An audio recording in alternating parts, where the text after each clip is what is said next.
Holy crap. This week is full of surprises. Number one, Hello. I'm back in person. Yep. Theoretically permanently, hopefully permanently. I'm gonna manifest it permanently. We're back. So that's surprise number one. Surprise number two, we're not casting blue today. Blue, I believe, their opponent forfeited the match for, I believe it was for a tournament. So good luck to them, I guess. That puts blue in a really good spot for hopefully playoffs so that I can come back and I don't get one in-person stream until next semester. But I've heard that got some other rumors going on and Really? that there might be another surprise. Because obviously we're very excited to cast Overwatch White against Drexel Gold here today. Which is, I mean, it's a make or break game for them, right? Yeah. So yeah. This game, win this game, lose Yeah. this game, we're done casting. Yeah, exactly. Well, I guess exactly. for blue. I guess for blue. Yeah. Who But- cares about blue? Right. Of course, you know, blue's not important. It's not like it's our top team or anything. But another big surprise is we have a sponsor. We have a sponsor. We're sponsored by mechanicalkeyboards.com. It's crazy. We have a mechanical keyboard from mechanicalkeyboards.com. This is it. This is it. So, Not everything. I mean, you know, but first big thing is, again, Go these ahead. keyboards here, these will be in the esports room for use by whoever ends up coming into the esports room to play. From what I hear, next Monday. Oh, yeah. Which is honestly not that far away. Which is very nice. These are a big upgrade in keyboard. As someone Yeah. who has played in the esports room Yep. with high-powered. At some point it was iBuyPower, and then at some point it was HyperX. Yeah. Which the HyperX keyboards were very nice. It's just I'm not a big 100% keyboard guy, and those keyboards were They were huge. massive. Yeah. So having a 60% keyboard would be nice for some, maybe not so nice for some. I know there are people who, for some reason, prefer 80, 90, and 100% keyboards. So I think there's people who prefer. I think there's a form of keyboard that's like 110% or something like that, Go which beyond, is, yeah. I mean, for whatever reason. But the other big thing with this sponsor is our players will get 50% off of one specific keyboard model, the 0.65 keyboard kit, which is very important. It is the kit. So you will not have switches and you will not have keycaps. But other than that, Look at it. this is an incredible thing. It comes with a screwdriver for you to use. You don't have to buy any other tools. We've got multiple layers of foam. We've got a gasket mount for it. We've got multiple footrests, and we've also got I believe it was a brass weight, which I know that one, that's good for sound, and two, that's good for, you know, it not sliding around everywhere on you. And me personally, I'm a huge fan of the 65% layout that this one is, that you can get in multiple colors, which I think for me, I'm looking at the black or the white. I don't know about the baby blue. But yeah, so huge sponsor. I mean, that's crazy. I mean, I'm holding this thing right now. It is solid. Like, it's what, aluminum casing you said? Like, Yes, it's an aluminum it case. feels good. The brass weighting, like, it brings quality to Yeah. this. Like, Yeah. I'm impressed, I'm especially for the price. I'm super excited, and I think that our players will be excited too, because probably some people who are in the market for a new keyboard, and they have, you know, specifications for it. Because I've been kind of into the keyboard scene for a little bit, not like a ton, but the amount of things that you can do with them. Because like my personal favorite switches, although at home I have a Wooting keyboard, which is, you know, very fancy, and I enjoy the switches in that. My favorite switch is the Gateron Milky Yellow. I don't know how much you know about keyboard switches I and got everything in like that. enough to know like what tactile means. Got out. I dipped my toes in the water, bought a keyboard, I hate got out of there. I hate tactile. I like a creamy. Mine's creamy. Like, Okay. Like, I just know what tactile is because like That's fair. I don't like the mechanical clacky. That's fair. But as for that, more details will be coming out over the next couple of days and into next week about things like that. So That's the sponsor right there. Right over there. Up here So go somewhere. there. So for now, we're very excited to cast White, so we will come back to talk about who we have In a bit.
So we mentioned them before. Overwatch White is the second highest team. I don't know how to put that into normal terms. We're gonna say second highest. B team, yeah, that's a good way to say that. Division 4, I want to say. That Division 3 or 4. that sounds somewhere Division Around 3 or that 4. ballpark. We've got like I think a high diamond, low masters average on there. Yeah, that's what I thought. Like mid to high diamond, low masters. Competitive games. Yeah, Still for gonna sure. Be. Very fun Because to watch. I mean, we've got the powerhouses of Shrub and Worm on blue, but here on white we have 5 new people for you to learn. We have nothing on tank, which is, now that I say that, it's yeah, He's that's there, good. guys. That's good. He's there. His name is nothing. Okay, I promise. We have on our, I believe, main DPS is Solitaire Gamer, Well said. with our flex DPS being Strike. Luke. For our support lineups, is Lullaby main support or flex support? She's I do not flex. remember. Flex? Okay. Yep.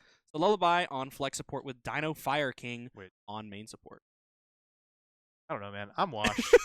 I can't even remember what's what anymore. Don't ask me because I don't know either. They're both I on really support, don't know. and that's what matters. I mean, Yeah. we'll be able to tell once we get into the game, but as for right now, I've got 0 clue.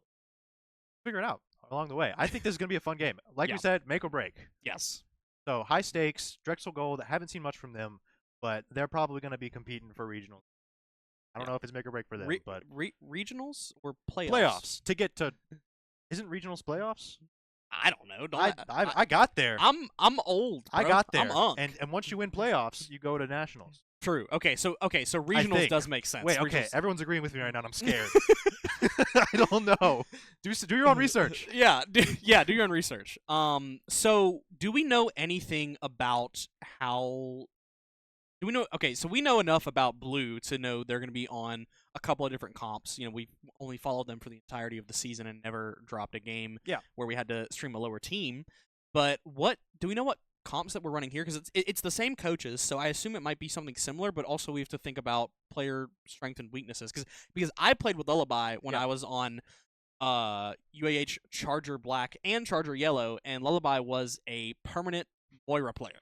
She's changed. I promise she's changed. I promise. She plays like mostly Juno and Kiri now. She's in Kiri jail recently. But what I do know about the tank, favors Orisa for rush comps and brawl comps, and is also a heavy dive year, like Doomfist. I know they're coming. And I know that our flex DPS been practicing a lot of Genji recently. Okay. A lot of Reaper. Okay. And Wilson's Freya one trick. Okay, so that's good to know. So might not be on Freya all night, but like he's gonna be on Soj probably. He's our hit skip. Okay, yeah, that makes sense. So, I'm hearing some more. This is a very surprise-filled and rumor-filled stream, but I'm hearing Lullaby, some upwards movement because Lullaby is one of our officers for club currently. The GOAT. Upwards movement, maybe not necessarily in terms of the officers, as that is club voted, but upwards movement from Lullaby to maybe game lead. What I'm hearing. No, to blue team. No, am I tweaking? Yeah, upgrading to the blue team from white. That's right. Which is big news. That's right. Which that's still big because Lullaby theoretically could have played on blue this semester if things worked out that way. Well, we're sunsetting Steven Shrub because he's old. Right. He's old. He's out of He's here. Unk. He's gone. He's joining me. We're gonna have him Old Man Land. Connect 4 in the retirement home. Just doing something. I mean, is this not? I mean, I would consider this the retirement home. Well, one day he'll hit champion, and then maybe he can come back. I'm pretty sure Shrub has hit champion. Yeah, he has, but like, is he champion now? I don't know. That guy's probably still I don't know, GM4. I don't know. I don't keep up with his rank like I used to. Well, I used to keep up with his rank because I was, playing the game. All I know is we're going to have a goated team next season, Yes. as we do this season. And if I'm remembering correctly, there is possibility for a couple more of the white team's players to move back up. Potentially nothing. The player, not the concept. Might move up to tank, tentative on Vespid's return. And I believe that there's maybe some room for, I believe it was one of the DPS players to move up. Probably Solitaire Gamer to my knowledge. But we know for sure Lullaby's moving up. Yeah, and I mean everything's subject to change over the summer. I mean, of course. It depends on new people coming in, Right. Because I mean, if we get like Shrub 1-to-1 direct copy, well then, I mean, that's Lullaby. In this situation, that would be Lullaby. What you don't understand is that is Lullaby. Because I haven't seen Lullaby play. I don't know what Lullaby plays like nowadays, other than Lullaby was the best player on Charger Black and Charger Yellow. GM, brother. That's right. Was that this season or was that last season? This season. Okay, I remember Top dog in it. So I mean, and she's been on Overwatch for like 3 years now. That's true. Put in the time. The majority of her time has been spent on the Overwatch team. I mean, I flip-flop back and forth. I went Overwatch for full 2 semesters, and then Tom Clancy's Rainbow Six Siege. Now Tom Clancy's Rainbow Six Siege X. And you're copper in both, or? Hey, I got all the way up to Plat 1. I didn't quite get to Emerald, but I got to Plat 1, okay? That's higher than I've ever been. I think I actually was copper in Rainbow Six. That was on console. You can literally get to a Plat off of either good aim or learning the maps. Like just learning the maps and learning generally what things need to be reinforced. You can get to Plat very easily. That's basically Overwatch. Which yeah. I mean, I'm somehow I'm in Plat on both tank and support right now. The highest I've ever been, actually, Plat 4 in both. I was 1 game off Plat 3 on tank, and I'm either 1 game off Plat 3 right now on support, or I might have hit Plat 3. I don't know. Somebody pull up the what's it called? The tracker that doesn't work anymore. Oh, it's awesome. been like 8 seasons of just no tracker because they like stopped funding the site. Insane. It like hurt us when we tried to stalk teams that we were gonna play. We're like, what do they play? What are their ranks? What are they gonna do? Oh, we can't see it. Oh, the site's down. Thank you. I'm so happy. But, I mean, exciting prospects for the rest of this semester and next semester. Yes. Depending on how everything shakes out, it'll be fun to watch. I mean, if I'm remembering correctly, I believe every one of our teams has a chance at playoffs. It depends on how tonight's games go, but I believe all of our teams have a chance at playoffs. It just depends on how they play. Everybody with a 3-0 win will make playoffs, guaranteed. And the streets are saying that Gray might have the best chance of winning their play. Which, I mean, shouts out to them. If we can get an Overwatch team to go back to nationals, that would be awesome. Because we got knocked out first round nationals. Both teams, by the way. I think both teams did in nationals. But still, y'all did take home the championship in playoffs in the fall semester of 2024 to 25. No, better than me, man. Like no, I'm kidding. Oh my god, bro, what are we talking about? Superfan, you're sitting next to me doing this. Like I'm sorry that I'm old and have more memories than you could even fathom to create. Can you access those memories, or are the wrinkles? That's not the question. Are the wrinkles smooth? That's not the question. Okay. Come on. Okay, look, I got a job and all of a sudden the frontal lobe started developing. I don't know what to tell you. You're grown. It's over. Next to go the hair, or is the hair staying? I like the hair. You see where the hair is at? It's good. The hair's staying. Okay, you can't let the corporate world dull you. That's what I'm saying. Don't lose your shine, King. I mean, I can't lie. I've thought about it. I've thought about going back short, but is short hair the move right now? I'm not sure. Maybe in the future. I don't know that our wonderful audience is prepared for short. Wonderful audience wants us to kiss. So I don't know if we should listen to them. I'm not listening to them. That's your girlfriend that said that. Whoa! That's yours. What are we on about? I don't know what to tell you on that one, man. I don't know what to tell you. I mean, not that anyone asked, but I'm 1 game from D1. not to switch subjects, but I just had to throw it out there. Don't worry. As soon as you graduate, you're going to fall back down straight into silver. The reaction time, it leaves me. As soon as you shake hands with Dr. Carr, he's gone, bro. He's gone. We're sunsetting Dr. Carr just as we sunsetted Steven. I mean, TM. When did he leave, man? That's insane. As soon as you shake whoever's hand it's going to be when you're walking across that stage, you immediately drop at least a full rank. Yeah. At least a full I'm prepared for it. Or I could just not be employed. That's not going to help you. I mean, more time for Overwatch. More time for Overwatch, Old dogs can learn new tricks. but less time for you to react. Let's get into that the game. reaction time. Are we ready for the game yet? I don't know, man. I'm here having getting fun. Uncomfortable. I'm having a lot of fun. So, I need some time to process my feelings about this conversation. And you feelings about. Let's go to break. Let's go to break.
So the preliminary scout reports are saying Ilios Map 1, unsure of its validity, though, as these scouts are literal children, to my knowledge.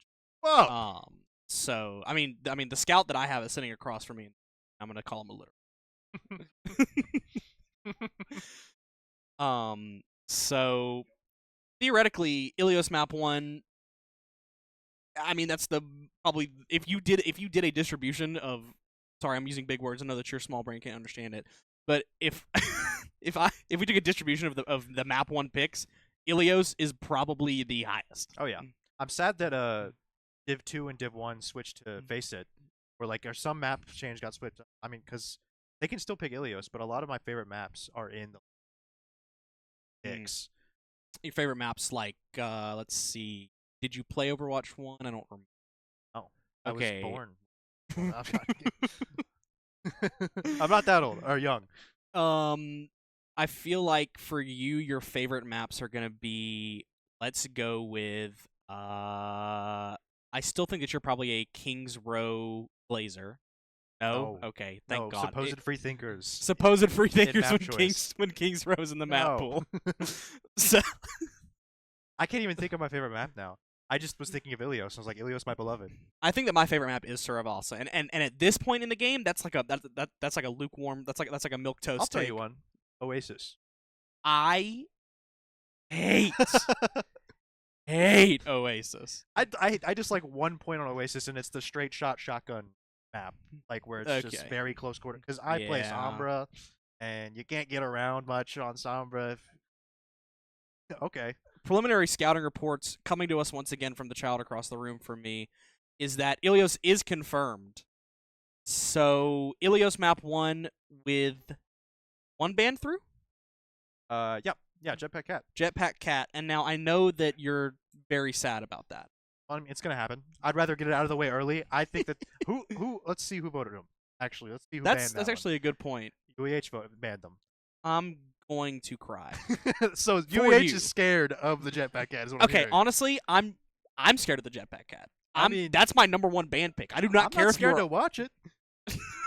I want to see some havoc. I want to see UAH win. Okay, fair enough.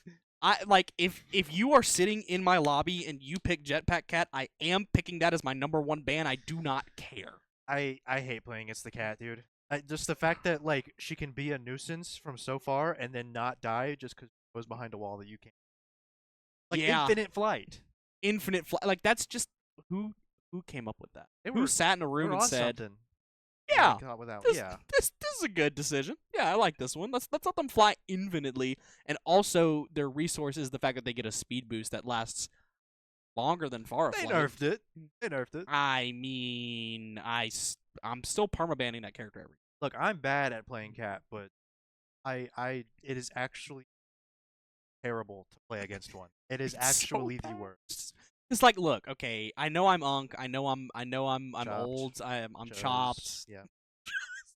But I know that, the aim is decreasing over time. I'm going to be honest with you, the aim wasn't there to begin with. It is literally my skill progression. My skill progression from starting Overwatch esports into Siege was my aim got better. That was my skill growth, was I could start to aim a little bit, and it's still bad. Yeah.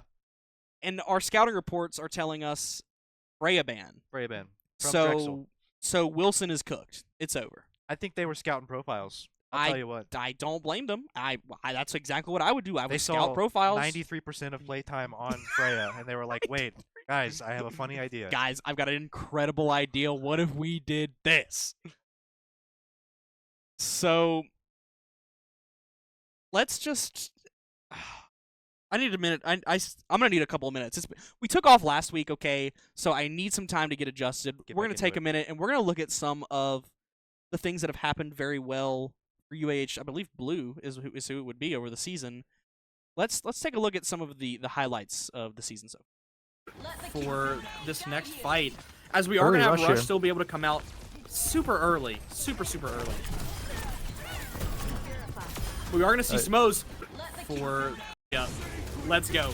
But we're going to see a big cage come out. I wonder if we're going to see Bison come in with the death blossom. It's big! It's insane! On them. I think that's a really good cage to allow the Blizzard to come through. But we still are going to see the orbital laser, which is going to allow them to do a lot more damage. We're going to see Bison. He's going to get two! On them. I think that's... So we're in game now.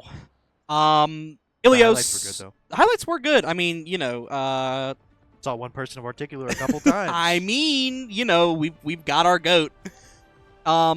So Ilios map 1, Lullaby still in Juno jail. Ballin'. Juno Kiri jail. We are going to see our wonderful mini mage is what it is in the game, but you know, solitaire gamer nonetheless. On the Sojourn here, like you were saying, and we're going to see Strike on the Vendetta, which, you know, practicing Genji, practicing Vendetta, they're essentially the same character. Parentheses, they're entirely different. Yeah, this is kind of what I expected to see. They're not looking for instant kills like they would be with Genji and a faster engage. They're looking to walk in and take space and assert dominance over the enemy team while applying pressure with this Sojourn. Right, and we are going to see the D.Va come out the gate from Nirvac, is how I'm going to say that, Nirvac. Which, you know, is going to be a little bit tough for Nothing to kind of deal with, as, you know, D.Va's one of the few counters there is to Maga. Yeah. Because, you know, his main counterplay is going to be either going Maga or don't let him shoot you, and, you know, D.Va does that very well. With Drexel Gold taking the point here, UAH White is going to move down. Big damage onto the D.Va, immediately forces her off the point, and that's going to be, hopefully, a take for UAH, as Mozambique's going to go down on the Reaper, taken down by Nothing. And, I mean, there's not much that Drexel can really do here. UAH has all 5 on point, and they've already taken it first. I think this D.Va honestly knows what she's doing. I'm scared of what this D.Va is going to become, because just abusing that 3-second or 4-second flight rotation, just being a nuisance. We can already see that start to happen whenever Strike tries to go for a little bit of poke. Yeah. That there's this awkward angle, and D.Va's here to contest point again. Immediately diving. Is that somebody off the map, or did they get lucky and they were able to stay on? Unsure, but Nothing's taking huge damage from the Reaper, not as much as they could get. But Strike able to take out the D.Va and stay on point despite the Lucio boop. With Reaper being one, no Wraith form anymore. Oh, but Raindrop on the Emery going to be able to take out Mini Mage. And I mean, you know, point not flipped here, so UH still has pretty good control, despite Drexel Gold being on point. And Lullaby's getting targeted by 2 people here. Just look for the reset there. Yeah, I mean, you know, die on point. Hey, 50% we'll take on first take is beautiful. We love to see a 50% set up for take. some pretty good ults here, too. We are 90% of the way on Mizuki.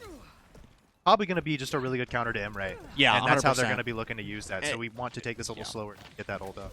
Yeah, we want to take it slow. We want to hope that they don't try to bring out the Emre ult early. But I wouldn't be surprised if we see it as soon as we get disengaged from Maga. Putting some damage onto the Reaper now. Got a little bit of damage onto the D.Va. Wraith form taken out.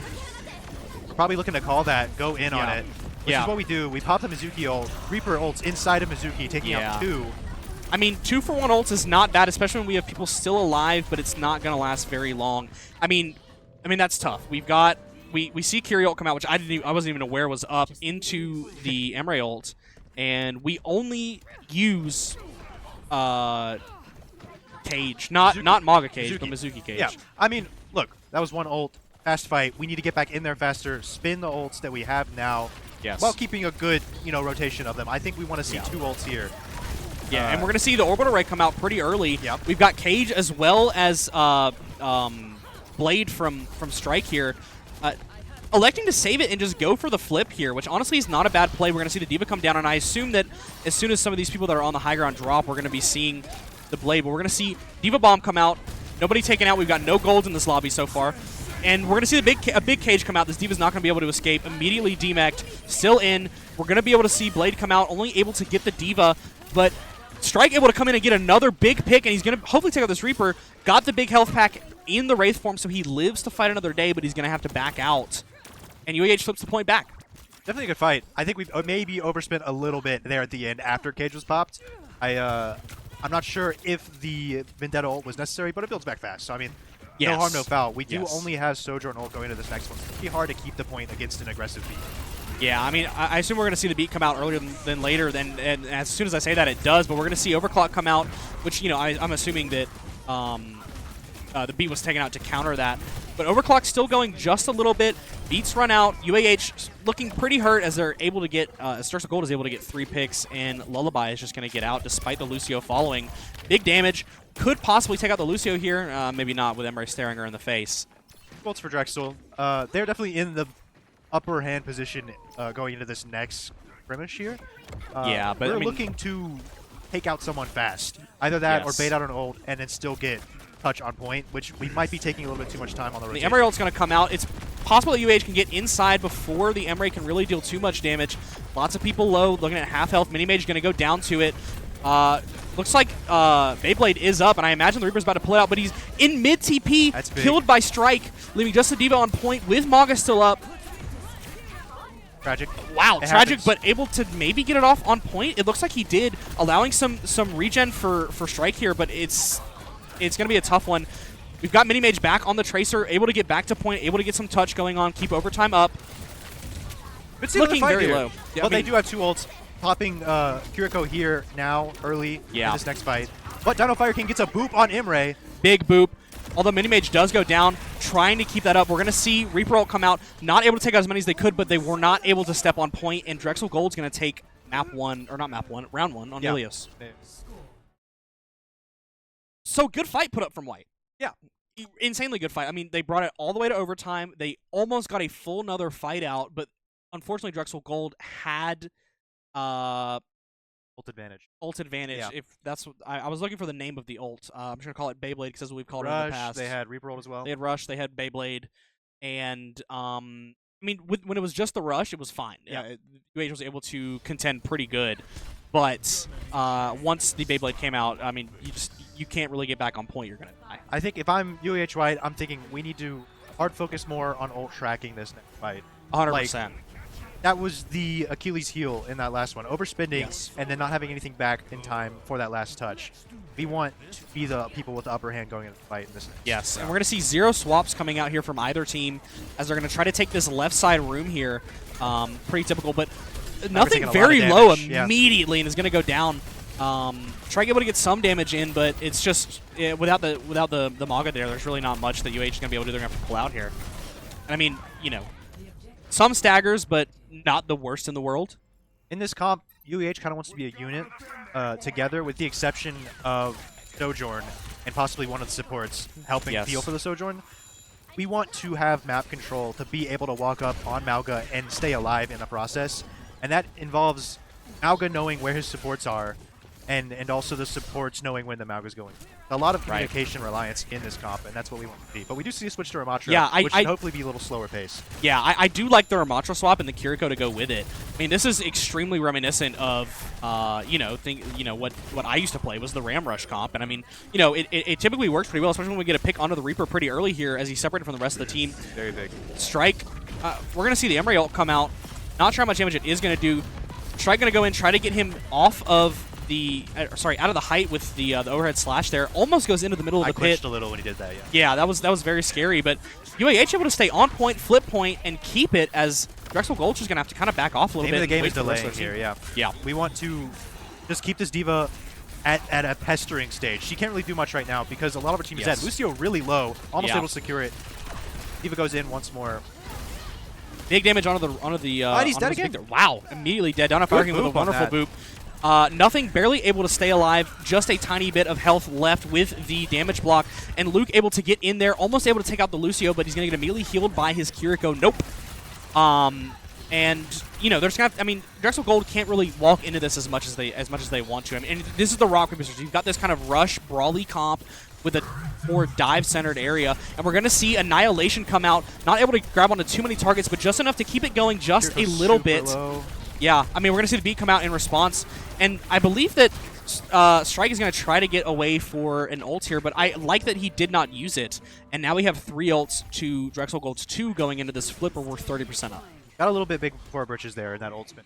I think that we were in a good position to let them walk on a little bit because D.Va can't stay alive to take that space early, which is why Ramatra was a good swap, and I'm glad they did it. Yes, really I speaks to agree. the adaptability of this team. I imagine we're going to see an early Blade Yeah. come out from Strike here, but yep, there it is. Just kind of walking with the beat and the speed boost, not able to get anybody quite yet. We're going to see Beyblade come out, and we're going to see D.Va putting a really good defense matrix onto the Reaper to try to keep him alive as best as they can, but he still fell anyways as Strike goes down with When It Rains, and we're going to see an Emery ult come out. Wow. What a turnaround with the Emery ult coming back up just in time.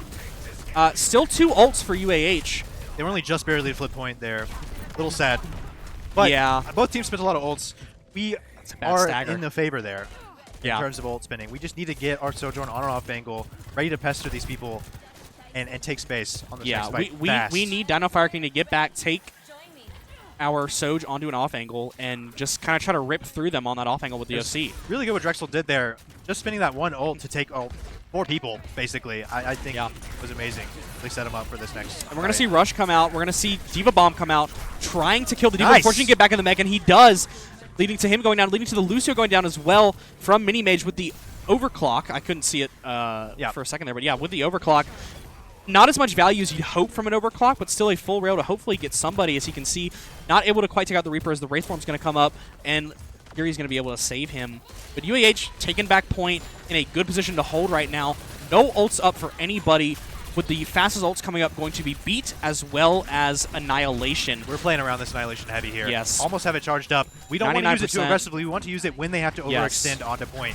Yes. Chooses to use it now. Gets a really good pick onto Kiriko. Lucio goes down as well here. Able to keep it up just a little bit. He's going to be able to see the D.Va and keep it up for as long as possible. D.Va's going to get demeched, and that's going to be a pretty easy pick for our supports in the backline. And Reaper's going to be trying to get onto point, but he's going to be taken down by Minimage. Beautiful. And, you know, that kills the overtime off, and now it's 1-1. Good. So that was exactly what I wanted to see. Yes, much better ult tracking and ult spending. You said that you didn't like the ult spending of the Ramatra ult in the first Ramatra ult that went off. Yeah. But to be fair, that was the only ult that they used. Yeah. I mean, yeah, I'm honestly nitpicking at that level. Yes. It was just a matter of, I know that D.Va is not going to be able to take that space. Yeah. There's no point to spin that ult that prematurely when they can kite out because they're a very fast-paced composition. Yeah, right? that's a really good point. They were the team this round that had better ult management. I mean, they had the upper hand in that last fight that was pivotal. Even though we didn't get any picks off of the Vendetta ult, it was still, you know, it was a zoning ult if nothing else, but we take that. I mean, even still, spending only that one ult in that fight and keeping us with 2 ults ready to go in was huge for UAH going into that final fight there. This last map here is going to definitely favor UAH with this rush brawl comp because there's only so many places to go for this enemy team. As long as we keep our pressure up and try not to get early picked off like Soj here. Oh, Giant Fire does unfortunately goes down. But I mean, you know, good damage from UAH coming out, bringing out the form, able to get a big pick as Strike is going to go down at the same time. But Drexel Gold is looking pretty low here. Taking a lot of damage from that Reaper. Reaper. I mean, the Reaper just staring you in the face is not going to be good, and we're going to die on point or get out. That's our option. Reset, yeah. Yeah, not a bad reset. I mean, we weren't able to get point, but we, you know, took a lot of time off. I say time like it matters. But we took a lot of time for Drexel to get the point, so we have more time later on. We just don't want to play too overextending. You just really need to take your time in this comp. Yeah. Don't want to get overwhelmed by damage like that is the problem. Lucio goes in a bit here. Strike's kind of isolated though. Yeah, big isolation. Trying to Lullaby trying to get the heals out to the rest of their team. As I mean, Strike's just kind of in the back line putting damage out and able to live somehow. We need a big reset. Really we need everyone together. We need a coordinated position yes. onto the enemy team before there's any ults up in the game. Only at 30% for Drexel Gold here. UH has plenty of time to get back and try to take point and hold space. And I mean, Strike took a lot of damage early, and so did the Ramatra, so we're going to have to spend more time than we really want to healing up and getting that armor back. But D.Va able to go in. You know, we're getting some use out of form here. It's not bad. Trying to get a pick here. But, you know, it's kind of hard. Embryo coming out super late into this extended fight, and it's going to be tough for UAH to bounce back because we're going to have to probably take another reset unless we can get a pick, or the Embryo gets no picks, but Strike is going to go down to that as the only person to go down from it. But, I mean, you know, big boot kill onto nothing, and UAH has to do another reset. We're going to have to coordinate our speed here. I'm not sure how I like the Vendetta with Ramatra in this combo. Kind of leaves a lot of lethality off the table in terms of what Ramatra can do without getting punished for it. Right? He can't walk up in a straight line and follow in with our Vendetta because he'll die. Yeah, right? He will just die. But we have ults here. We're going to see how UAH Whites play this. Yeah, and I mean, we're going to try to take this room and put a shield up and just try to kind of force point. That's an interesting D.Va Bomb. It might be able to get one. Not sure if it will. It did not. Lullaby going to lose the Kiri 1v1, unfortunate. But we're going to see Beat come out here, as well as Annihilation, as well as the Rush and the Beyblade. Everybody in this lobby that has an ult and is alive is ulting except for Lullaby because she just came back. Yeah. Looks like it's going to go to Drexel this round. Just weren't able to get a really solid fight off all around. A bit of staggering, a bit of indecision for UAH White. Something we're hoping to see a little less of going into the next map. Yep. And I mean, this one's a little tough for UAH here because going Ram on that map is kind of tough, right? Because you have one of 3 very close quarter lanes to go through, and in Drexel Gold's comp, they have the Reaper. Yep. They have the Emray. You're putting out so much damage so fast in those lanes that it makes it hard for you to do anything. You put Emray on one, you put Reaper on another, and then you have one where you can just sit your D.Va on. Yep. And then once we finally do get pushed out a little bit there, we're into what are called kill boxes, which the biggest example is what we kept seeing is that little rectangle right before you get onto the ramp into point. If your entire team is sitting there, you're going to die. Yeah. You're just going to die. That's what I was thinking. I mean, I liked the ramp pick for D.Va specifically. Have to anticipate that amount of upfront damage from the enemy. And you know what's interesting about the ramp pick, and again, I'm out of the game in terms of competitive, but in my mind, I'm seeing D.Va, I'm seeing Vendetta on my team. I'm thinking Zarya is probably one of my first thoughts there. Yeah. You nullify defense matrix, you can put big damage out, you can get that damage from the Vendetta, which we were still using with the Ramatra. That is the pick that makes a little bit more sense to me, but then again, you have the comfortability of the tank on that character, right? Of nothing. We don't know. I don't know his comfortability. Zarya's been a big name. Yeah. And that's precisely why, is because Vendetta can't play well around a lot of tanks. And so Zarya allows for that just free go in, go out. And it also gives Zarya charge to put up pressure. So it's good synergy, especially into that D.Va comp. I agree with you a lot. But we are seeing a D.Va ban for map 2 here. Atlas pick, I believe it was. On Atlas, D.Va ban. I mean, if we're thinking in terms of we weren't able to really get through that D.Va, and they're going to try to keep using that, I understand the D.Va ban. In terms of the app Matlas, the map Atlas, it doesn't make much sense to me. I mean, look, if they were having struggles with the D.Va going around, being in the, as you saw in the first map, being in those awkward positions, I called it from the very beginning. I think that this D.Va is a heavy comfort pick for this team, and they play around it very well because they're able to keep UAH White in that awkward position, punishing them when they're rotating. That Imre has very good ult timing, right? Yes. Best time to use an ult is, my goat, Sleep Dart taught me this. Okay. Best time to use an ult is when the enemy team is on rotation. That's because they're trying to get somewhere. They can't really anticipate that offensive of an ult and prepare for it. And they abused that. Yes, heavily. they did. They did very much. I mean, that's what we saw. We saw the backtracking from UAH. We'd lose 1 or 2, and we'd have to reset. Emre ult comes out. Yeah, immediately. I think we need a little bit more on the communication front of what the plan is going into a fight, while the fight's still gearing up and not in the middle of it. I think that there's a little bit of confusion on UAH White. If we can get that ironed out, I think that these players will start to shine. Going into our second ban, we are looking at a ban of Juno, which honestly, that's not a bad ban, I don't think. It's not a great one. I mean, she was on Kiriko. Lullaby was on Kiriko for most of that. I mean, as soon as we swapped off of the Maga, we swapped off the Juno. Yeah, which you kind of have to do in terms of, healing output. Don't really need all that much for Ram because he stays alive more often than not. He wasn't in this because I don't think the damage from the Reaper and Emre was very anticipated. We do see a Widow pick. I'm not sure if that's permanent from Drexel. You're getting what you want, unfortunately. Unfortunately, because it's on Drexel Gold and not on Overwatch White. But when it rains, it pours, When it rains, it pours, and Jesus, that cat makes me cry. Swapping on to Yada, though, as if he heard us. This comp from Drexel is a little weird, especially for this map.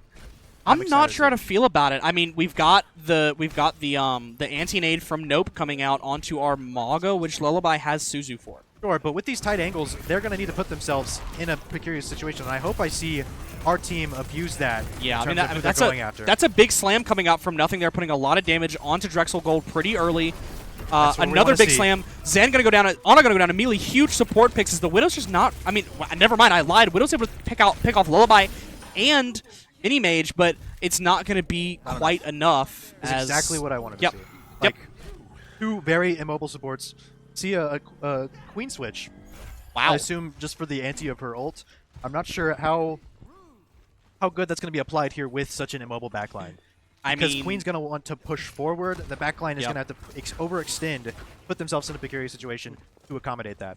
Yeah, and I mean, I'm just not, like the Widow's getting picks, right? I'm not sure what the Widow's going to be doing, especially when we have a huge, huge slam like that.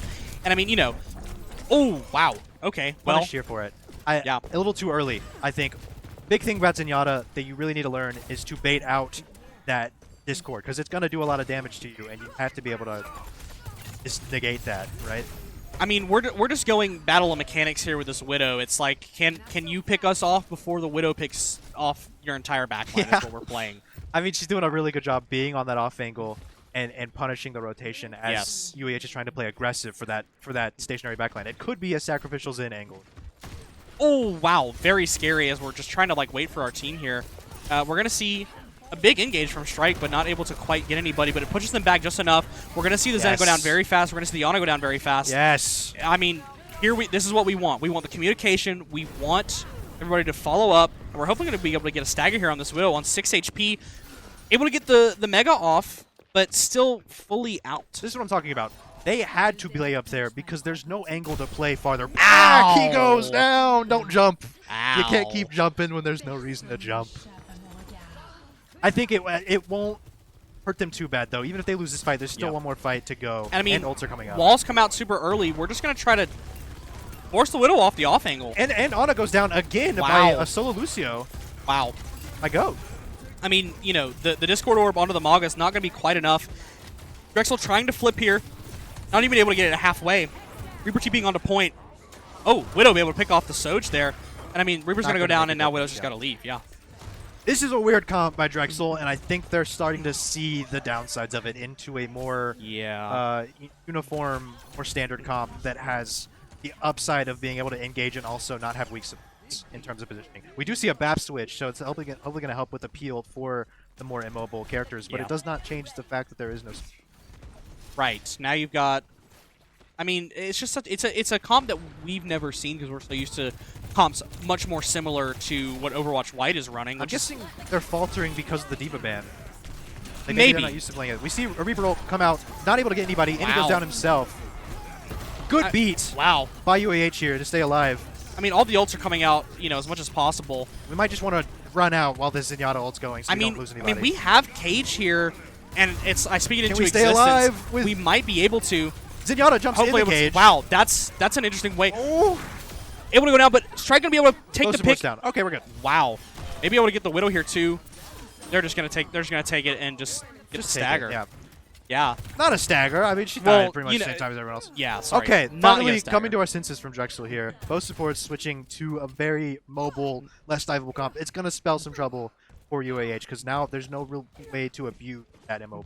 Right, because they've been abusing that Zenyatta, just walking straight onto him with a slam, trying to take him out as much as possible. I think we're looking to use a Vendetta ult here on this show. Yeah, I think I agree. Wow. Using it on low ground, not really able to get angle because they'll just kite it. Maybe a little early. Yeah, maybe a little early, but not the worst, as they all had to back off, and that allowed our Maga to stay up just long enough. Ooh, wow! Okay. Big damage.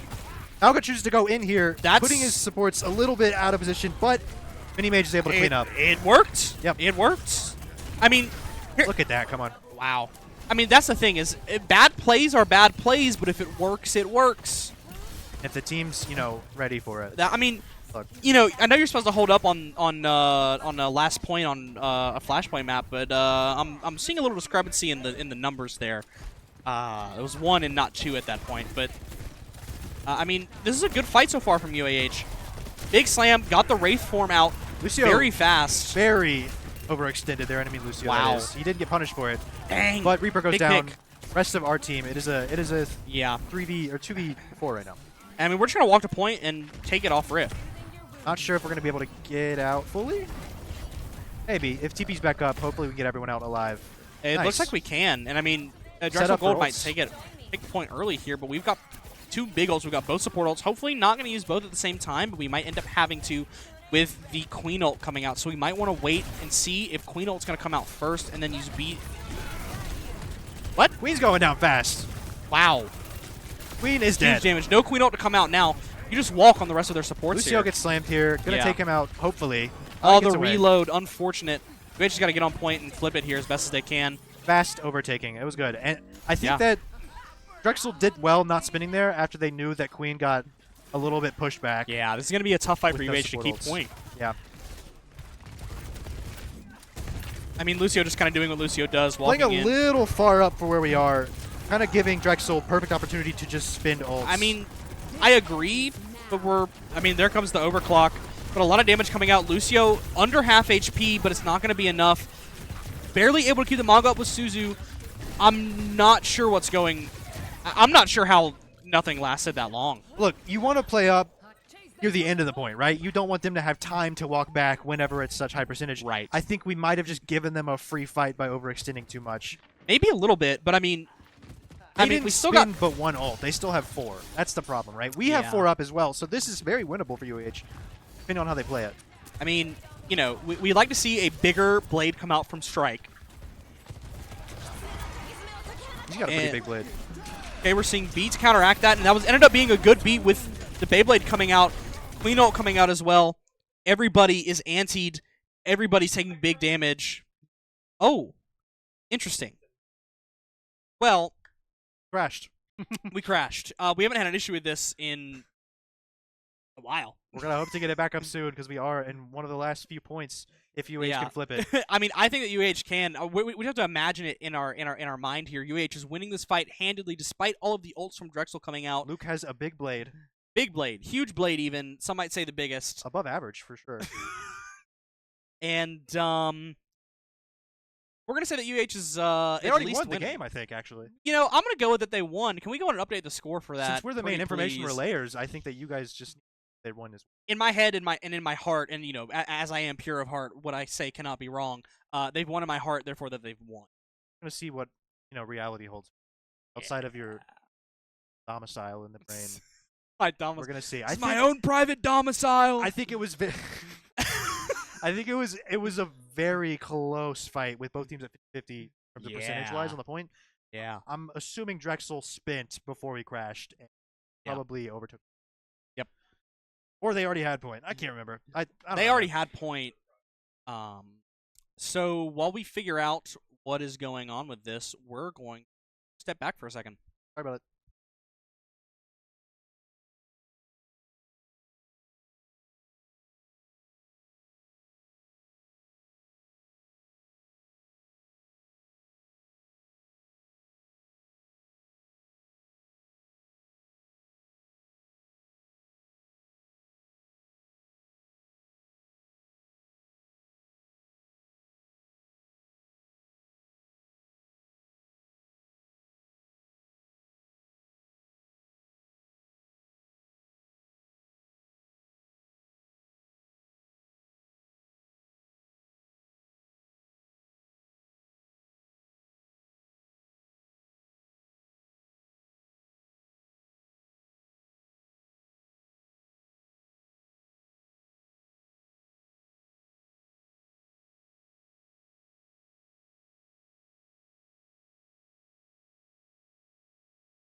We're kind of just here sitting here twiddling thumbs in order to stay compliant with NECC just in case.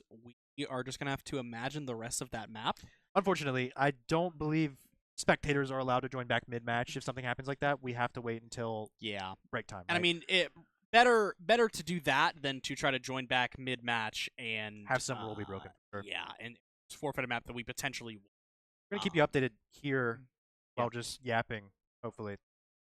So I mean, UAH was looking good. Even if they lost that point, they still have 2 more points to potentially win. Yeah. It just depends on their ult econ, and I think UAH had a better ult economy going into the next fight. I think so Drexel had two support swaps and a Soj swap, right? Going to a more uniform, more classic composition. Yeah. And I think that might have thrown UAH off by playing up too aggressive. They couldn't really abuse that low speed comp style. Right. I think there needs to be adaptation, and is what I hope I see by the end of this. I don't know right now, but I hope that the outcome of that is a UAH and I mean, win. It's hard to know what White is going to do, as we don't know as much. We haven't watched them. If this was Blue, we would know exactly what to say and exactly what they would be doing for the most part, but predictable. Which maybe that's what. Never mind. If I They're speak, going to regionals. If I speak, I'm in big maybe trouble. They're going to regionals. But yeah, no, I think that UAH has a solid chance of winning this map, and I guess we'll know sooner rather than later. I believe you are getting an invite here. Once we get invited, yeah, that's what I was about to say. Is once we get invited back, we'll be able to find out on which map and.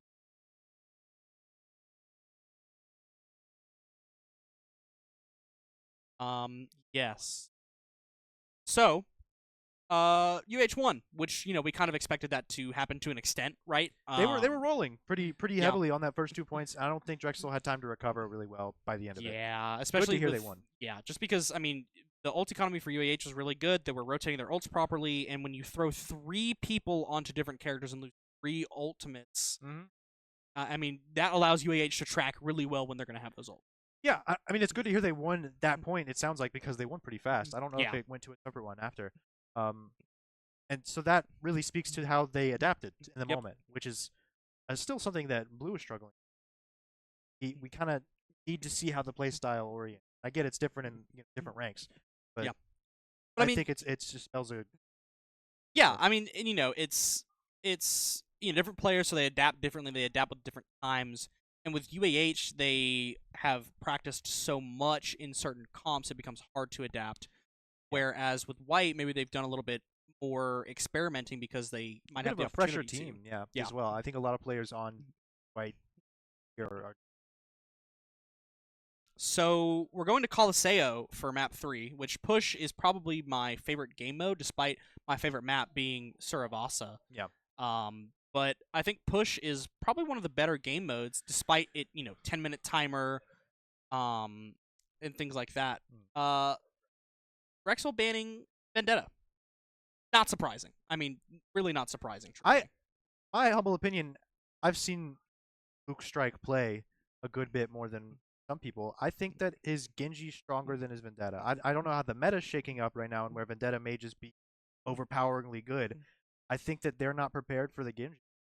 Play it. I mean, they've tried to balance Vendetta a couple times, right? And on the latest balance they tried to do, they made it to where you don't get both of the really good perks. Those being you either get the extra stacks on your passive, which I take almost every time because that's so good for me. I feel like I'm able to do a little bit more when I have that. But the 30% lifesteal now being your other option is still a really good choice. And having it's 40%. They buffed it. They buffed it back to 40. Okay, so it was 30 as a minor perk, and then when they moved it to a major, they buffed it to 40. I remember reading that patch note. Yep. I mean, Vendetta ban's really not surprising, especially when we've been able to do well with Vendetta, no matter what the score tells you. I think that Drexel is probably going to rely on that Diva poke comp. They don't want anybody who can cover ground fast. Yep. So they're hoping that UAH chooses to play Brawl, which is historically bad into poke because they can't cover ground. They want to take space slow. Yep. So hopefully UAH can adapt to that. Maybe even throw out a Luke nothing. His name's Luke. We have 2 Lukes. Confusing. A nothing Doomfist if we're comfortable, because I know he's comfortable on it, and that might not be a bad pick. The Doom thing? The Doomfist. No. The Doom thing, because when I was playing, it was the Boog Fist, so it would be the Doom thing or not Doom. The Nothing Fist? Don't want to say not Doom. UH banning Junker Queen. I'm not sure that's the move. I don't know. When they brought Junker Queen out, I mean, like, what was the pressure there? They can't ban Diva. They're probably just thinking we need to alienate tanks because they realized that a lot of how that enemy plays, a lot of how Drexel plays, is tank dependent. Yes. You saw that the moment was D.Va was banned, they didn't really know what they were doing. They were on Zenyatta Ana comp just to try and burst down Mauga, but they didn't realize that they're on Flashpoint. Yep. And it's going to be abused. Yep. So maybe they're just banking on a comfort pick of D.Va. And I mean, they played well on the D.Va as well, so... Yeah. Just maybe they're limiting options in case there's some adaptability. I think there was probably better bans, but you don't really have much time when you're in the moment. And you don't have all the information. Yeah, you think pretty quick, and when typically team captain will be like, "What are we thinking?" It's hard for everybody to get their say in, and you just kind of have to go with one, or maybe say one and hope your team agrees with it, and figure out where you're going from there. I don't think any ban is that consequential situation. That both teams are pretty high rank enough to know different characters to play, still be a threat to each other, right? You see a Zarya comp for Drexel come out. Yeah. Gonna be a little scary for our Genji here, which is maybe what they were hoping. When you take out the Vendetta, you assume that the Flex DPS is going to be going to like a Genji. And honestly, I'm surprised that we're not seeing the Freya from Mini Mage, but we are seeing it from Raindrop. Yeah. I think Freya objectively is probably going to be weaker here, just because it can be abused by the Zarya to get some free charge due to the delay explosion time, right? I think it's a better pick. I think that an even better pick, my humble opinion, is double flex. Get a Tracer Genji going. That's freakish. I'm going to be honest, that's freakish. I like it, but, work with what we got. And let's see, UAH walking more towards point. The Freya able to take the off angle from comparative to where their team is. Big bubble coming out onto Lucio, able to stop nothing from being able to get that pick, because that pick was almost as good as secured without that bubble. He's got to anticipate this damage. Yeah, I mean, it's a lot of damage that I'm not sure nothing is ready to face. Zarya looks to be pretty high in charge early on here. It's gonna hurt the pressure that UAH can put on, as we see here. But I mean, big deflect onto the Freya bolt there, almost taking out Mozambique on the DPS. Yeah. And UAH just kind of has to back out. Nobody's gone down quite yet, but it's still looking rough as Drexel just kind of wrapping around UAH. Lucio goes down here. Yeah, nice big pick on the Lucio. We see Suzu come out. Probably some bubbles still left, at least one on Nervac. But sit there. Zarya looking pretty low. Gonna back up here. Very low. Strike able to chase after, but it's not going to be enough. With the Reaper just kind of chilling there. He gets away. He gets away, and we're charging the Zarya. Suzu goes out again. Yeah. Wow. Reaper, no Wraith. What? Very low. No Wraith 1 HP through traffic is insane. He's still low. That's jaywalking. That Reaper just survived jaywalking. Get him in jail. Put that guy in prison. Look, I think what we want to play around here, both teams, is cooldowns, right? Both tanks very cooldown dependent. Took a lot of damage there very fast after that. Whoa. I mean, Kiriko came out. Team's just gonna go down. Everybody on Drexel has or had an ultimate for that fight, which is to lose 2 on that fight when it was fairly won when you took down the Ramatra. Not the greatest spend of ults. Yeah, but I mean, it's Freya. She gets it back in 2 seconds, so not too much to analyze there. Big thing that both teams are looking to do is play around the tank's cooldowns. So we want to play around Zarya bubbles. Zarya suits out. Where did that... Oh, that got deflected! Wow! By Luke! What a deflect. That's actually huge. I was so confused. We're going to see Beat come out to follow that up. And as soon as UAH pushes in here, I imagine that we're going to see a Beyblade come out. A Death Blossom is the name that I've been trying to think of this entire time. Come out from Mozambique. And that's going to spell a lot of danger for UAH. But a absolutely huge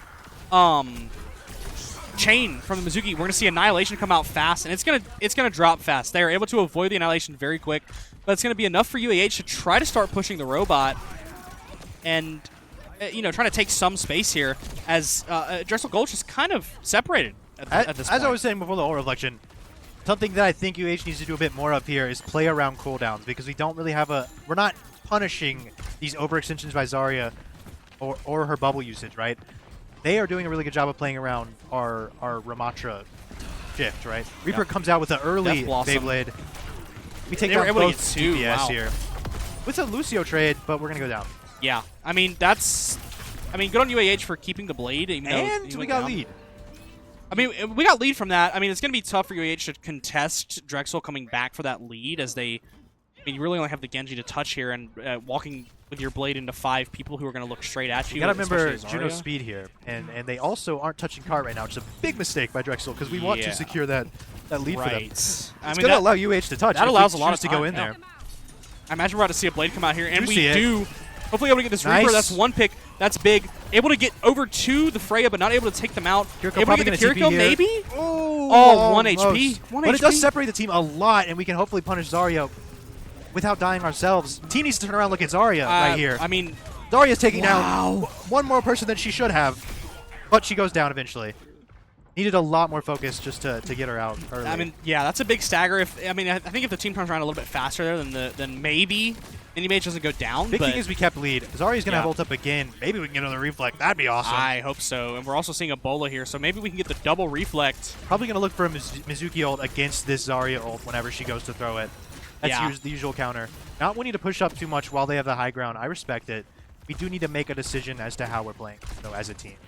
Yeah, we're looking a little bit scattered right now. Not sure where we're going, which, I mean, the Genji is going to take kind of more of an off angle. Still pushing cart right now, though. I mean, that's big. Finally a contest from the Reaper here. Reaper very low. Uses going to use Wraith. Yeah. And now we're going to see Drexel drop down. And Freya goes down by Strike.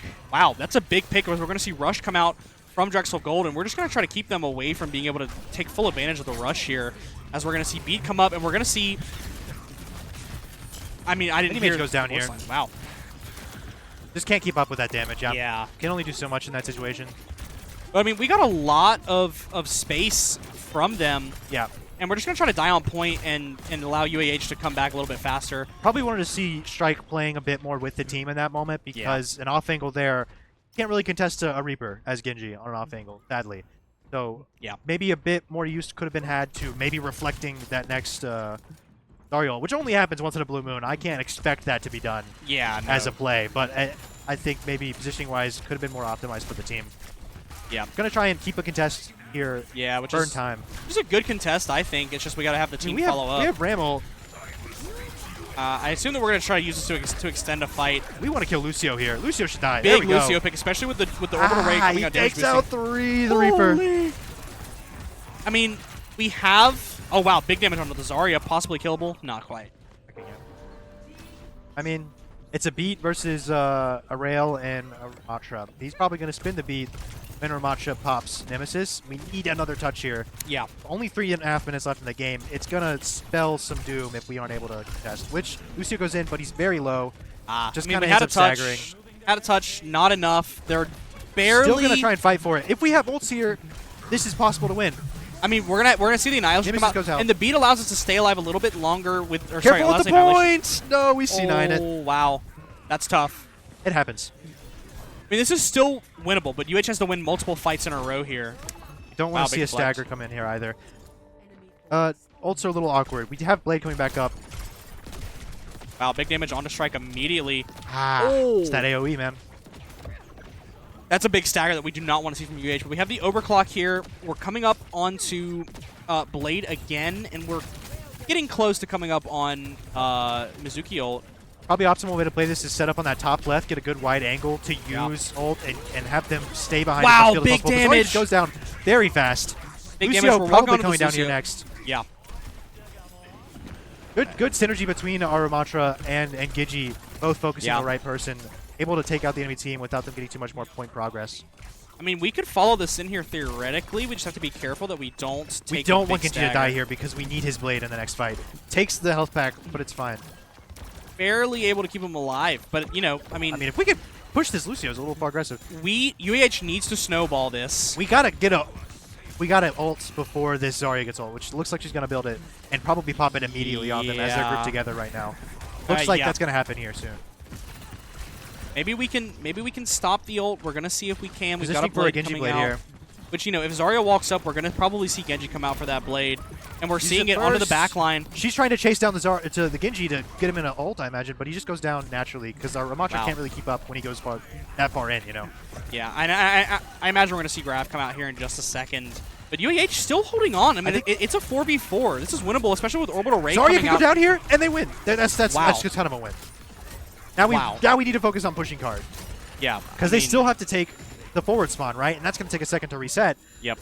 We might not see an overtake in point progress here by UAH for the next fight. We're going to see a swap off of Genji onto Reaper, which I don't hate against that. Yeah. I don't hate that. I think it's kind of hard to play with a Ramatra as Genji in terms of lethality because he can't really keep up. Ramatra with a very aggressive ult.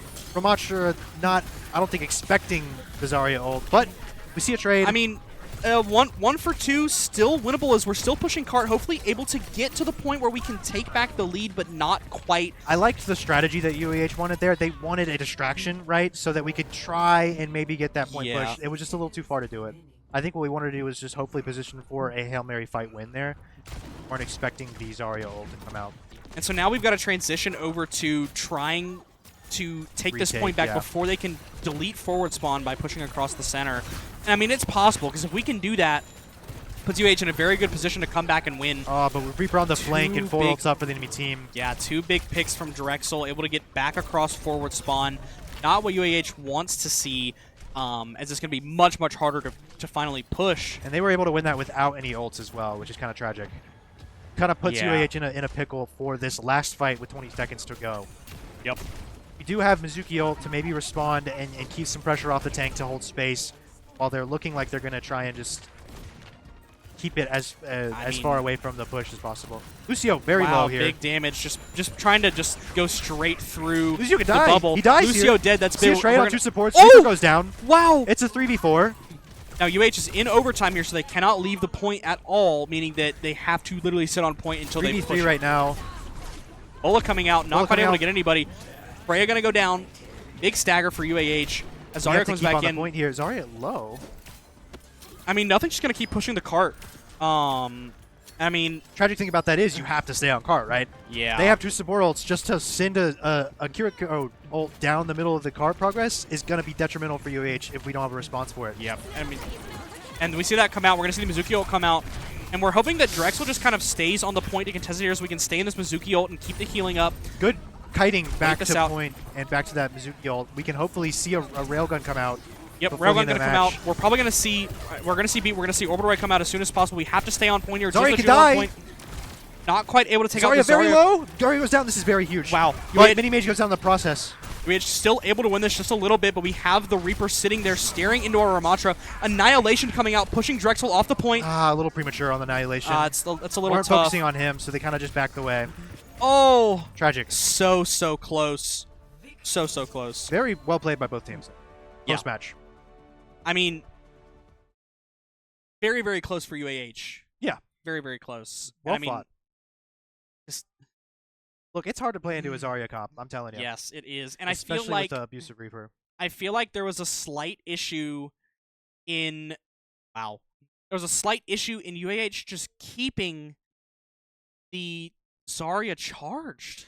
It did kind of happen a little bit. I won't lie to you. I think that was in an effort to burst down, because when you're playing Ramatra, what we're told is that you want everyone focusing that Zarya because her bubbles go down really fast, right? Right. So I think that it was just a commitment issue, right? You want to abuse that Zarya and take her out fast, but you can only do that when she's out of position from her team. And because they were not waiting for that cue, that flag to go in and abuse Zarya, they were getting peeled off by the Reaper and by the other DPS, which I'm blanking on. Freya, right? Very 2 peel heavy characters. Yep. So you have to kind of predict that and pick and choose your battles when it comes. Yeah. I mean, not what we want to see from map 3, but I mean, UH is still in this. It's 0-0. Don't pay attention to that up there. I'm trying to get better with the filters. This score is fake. It's 0-0. Yeah. It's 0-0. So, I mean, if UAH can, keep the mental there and just think of it as it's 0-0, this is still winnable, then the UH is still in a very, very good spot for this. What I want to see from UH is a more divier comp.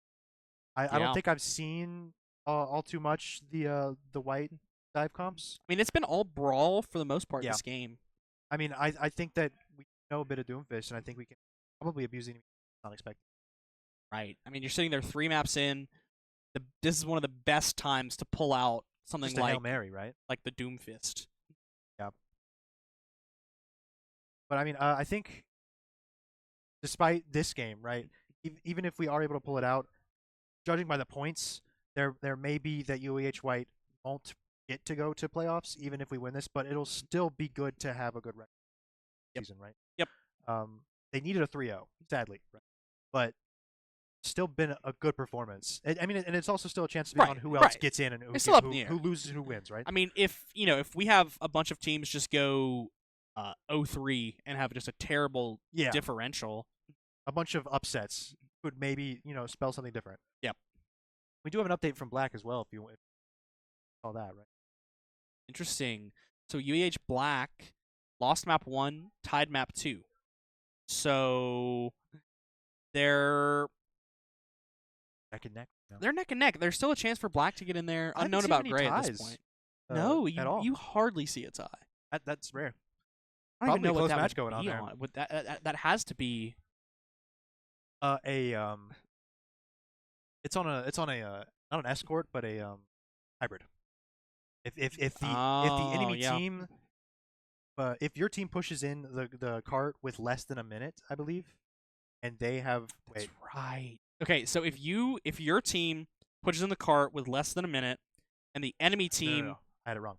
If your team pushes in while it's in overtime more than a minute, yes, then it is a tie. It's a battle for tie. Yeah, it's either that the team that pushed in with more than a minute on the clock wins, or you tie.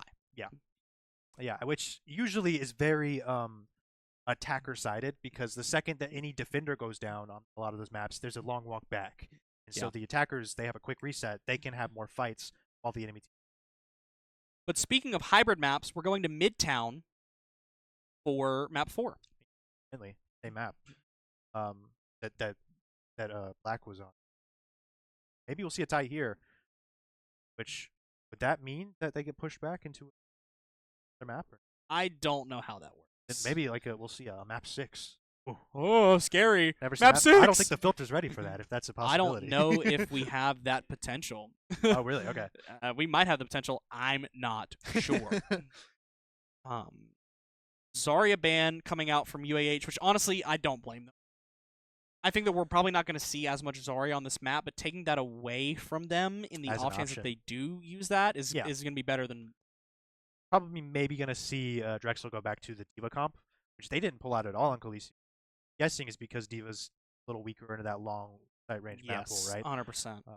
But on mid city, almost said mid city. Mid city. All right. On Midtown, I think you can abuse D.Va a lot on these higher grounds, especially on the second point, where there's that big high ground. It's kind of hard for the top of it. Yep. So we'll see how it plays out. So UAH sitting at 1-2, Drexel in the lead. We will see y'all in a few to get in to map 4.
Gone.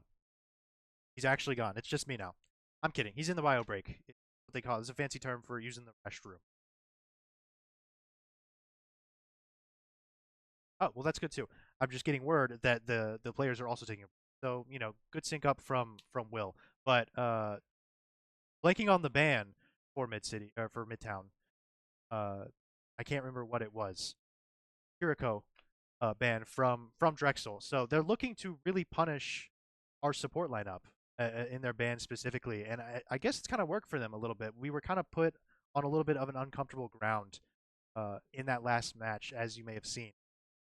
not really that much of a response from UAH for the Zarya. What I'm hoping to see this round is maybe the same Ramatra pick, abuse the diva that they're most likely going to play with better high grounds. You'll just have to see how it shakes out, though. I think UAH can maybe adapt in time, pull out this 2 versus 2, maybe just reverse sweep a little bit. Not technically reverse one flashpoint, but we're getting in game here. Hopefully we can just see more wins from you, is my point. We're going to see a Domina comp from Drexel. Both teams running a bit of a poke-oriented playstyle with Ana and Wu Yang for Drexel, so we're going to see a lot of sustainability there. UAH on the Sigma, which we haven't seen yet, and Sojourn and Genji, and a BAP as well. Yeah, I mean, very interesting for them to bring out the Welcome back, Will. Sigma there. Very interesting for them to bring out the Sigma here. I'm not surprised with it being Midtown, and we are going to see some Domina gameplay, which we haven't seen very much Domina, if at all. Well, you see it because she was a little overtuned, admittedly, at launch, and you'll see it that a lot of people are kind of used to her stronger. But as long as you can, keep up the poke against Domina, then she can't really take space. So that's what we're probably hoping to do for you. Yeah. And as we see, half her health just gone immediately Wow. when she runs the corner there. I mean, the shields are just like, yeah, they come back up, but you lose shields so fast that you just feel like you're at half health the entire time that you're playing. I mean, a lot of good poke from Soch here. Yeah. It's just, the Genji's going to be a little awkward into the comp because there's not really a good angle. You're kind of looking to deny off angles from the enemy team when you play Genji in this style. Yeah. So you want to be somewhere that the enemy team is trying to flank around. Like maybe this back right side that they're looking at down in the alley. I think they're looking to walk there slowly and maybe make UAH a bit more comfortable. As we see Wu Ying there on a very deep flank. Wow. Able to take out the Genji. It's a big pick, but it looks like the Reaper could also go down if he does not get This healed. Wu Ying is a problem. Wow. Took the off angle by himself, took out 2. Kind of spelled the doom for UAH on this first point. Wow. I mean, I was not expecting that at all. The off-angle Wu Yang. I mean, I know he does a lot of damage when you hit direct hits with his weapon, but I was not expecting just immediate obliteration. I don't think UAH White was either. I think a lot of people were scrambling once they saw that initial pick come down so fast because his primary fire does 100 damage per direct hit. That's just like, if Genji's a little bit poked down, that's 200 HP in 2 shots. Yeah. Almost a little bit overextending, maybe almost able to get out. Wow, this Wu Yang is a problem, and UAH is going to have to deal with him somehow if they want to win this map. Yeah, we are a little bit of an awkward position by our tank because the rest of us are on the high ground. Almost able to land the rock. See the early ult come out. Takes 3. Wow. This could be a quick fight. And Nano comes out onto Emre as he ults. Might just clean up. Yeah, and I know Emre's going to be really, really tough. UAH kind of living a little bit. Almost. That's just. I mean, I believe it was a good ult from nothing there to try to get some picks, but Nano coming out onto the Emre so they can immediately go into the ult after they live. Yeah. And not quite able to get a pick off on the Sigma ult is just really tough. Well, we're charging Wu Yang ult very fast here. As you can see, we already have it up. I think what we want to do is just Wu Yang engage with this Genji as many times as we possibly can on cooldown, right? Yeah. So that's going to be our primary way of taking the enemy by surprise while we're also putting pressure with Sigma. Right. Looks like we're trying to take high ground slowly here just to stop point progress before they back out. I mean, that's not a bad option. We're going to see Lullaby use the Wu Yang ult here. Able to get the Emre, which is a huge pick. As we're still trying to fight on the cart. Try to keep that back just a little bit. And this Domina not really turning around to see or to look at. She has no support nothing. angle right now. She could go down very easily. And she does. Wow. I mean, just the Wu Yang. Strike havoc. That's a scary guy. Yeah. I mean, Strike barely able to escape the Wu Yang there and just hide a little bit so that the Wu Yang can go down. Good position for UAH in the next fight. Both teams coming up on some pretty decent ults here, with UAH kind of in the lead in terms of ult economy. We have a BAP window that we haven't seen yet that we were probably maybe going to want to see on the rotate here. Could be just wanting to save it just so they don't get the cap without a little bit of pressure against them, right?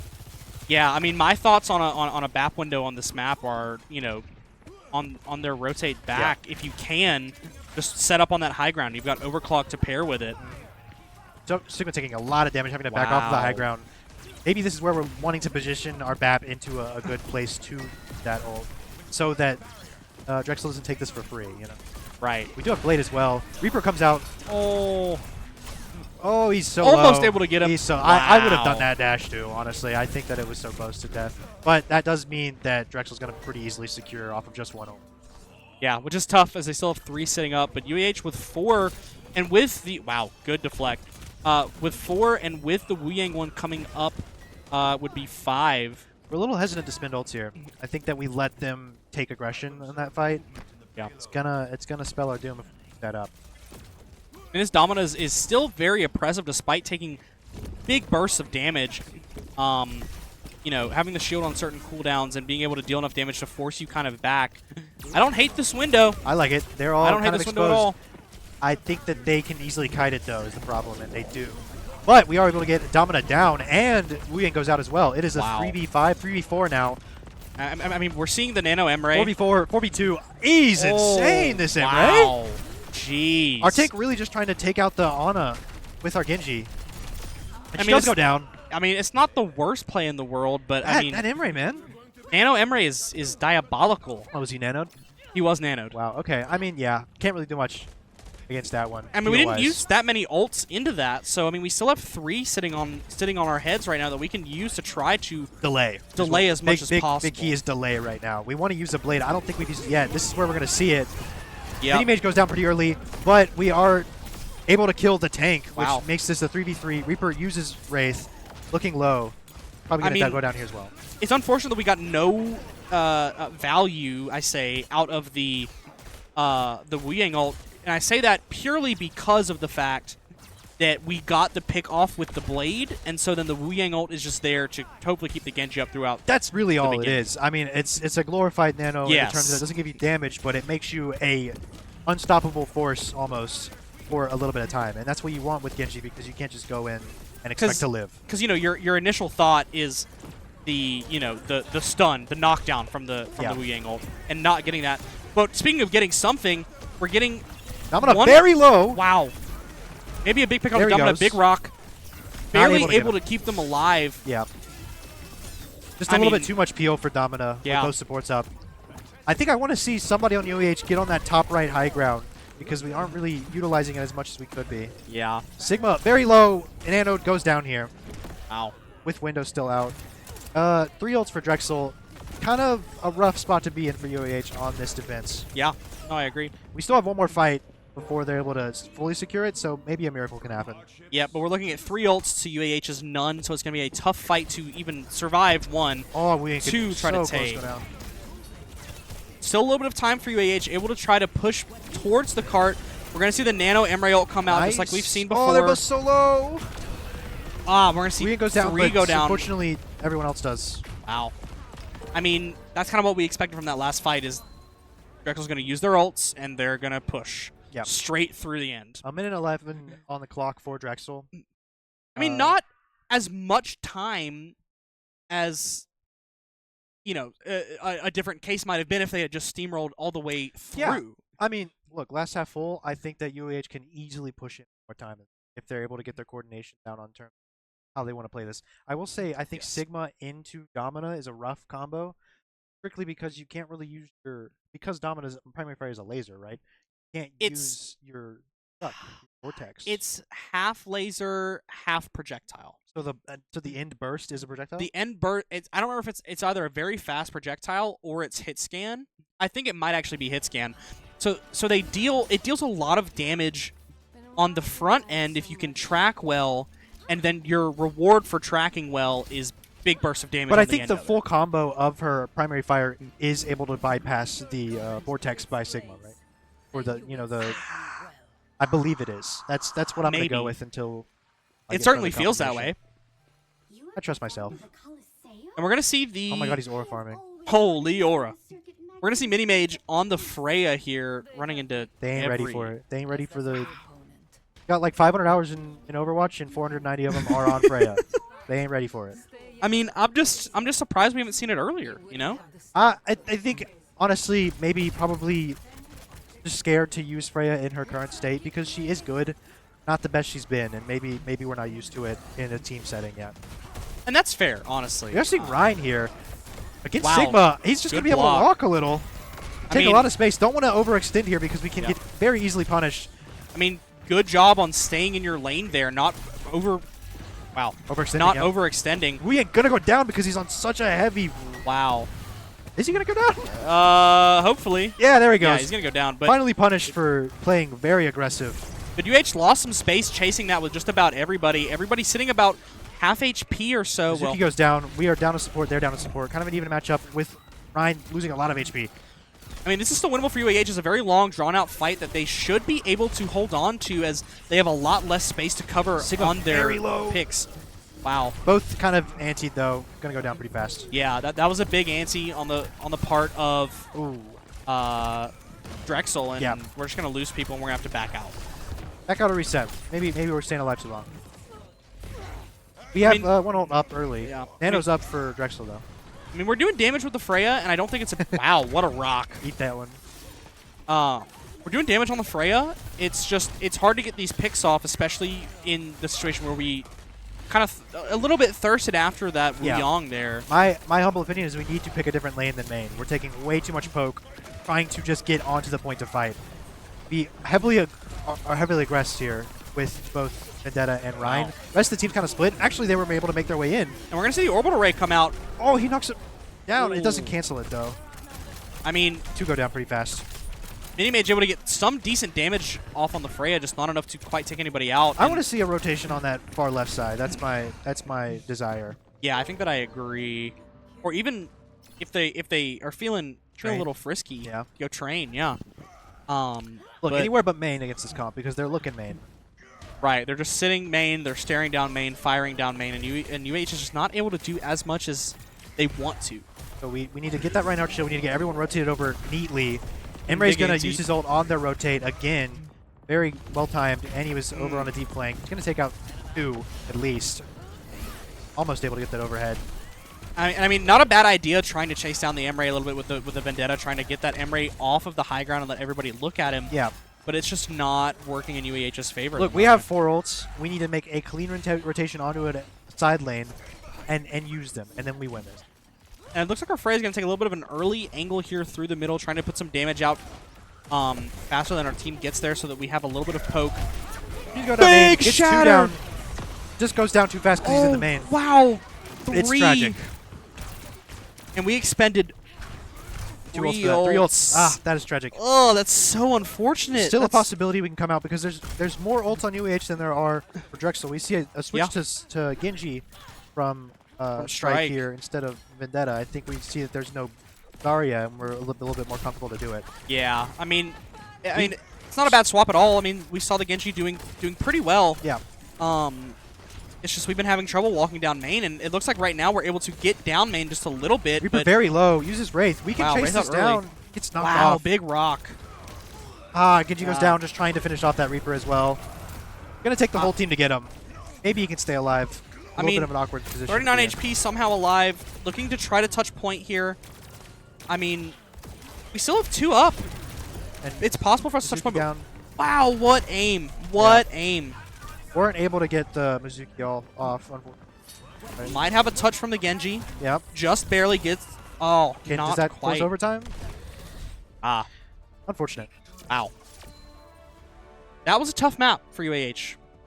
I think they played pretty well, though. I mean, all things considered, like barring that last map, very neck-and-neck games. Yep. All throughout. Yep. I mean, very hard fought by UAH, even if they didn't come out with the win. Yeah.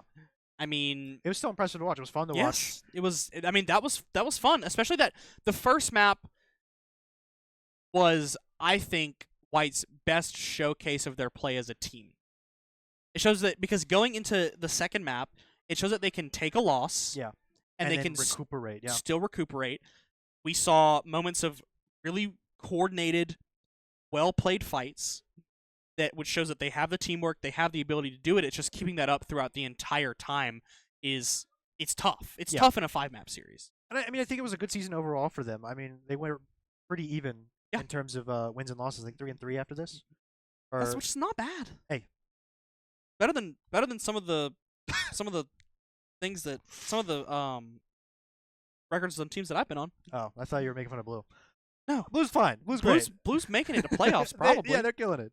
I mean, so like, no, I wasn't gonna dog Blue there. I was gonna dog myself more than anything. But like I said, surprise after surprise after surprise. Last stream, sorry, surprise. But the last stream that we actually did, not last week but the week before, we were able to get a player interview from Miss Dime, and this week we have brought it back. We are going to have Mini Mage come interview with us. In person. In person. First in-person interview. We're gonna see him. Huge surprise. Yep. So, not the score we wanted to see. We're going to take a second here, get things set up and ready. We'll see you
So back into your time.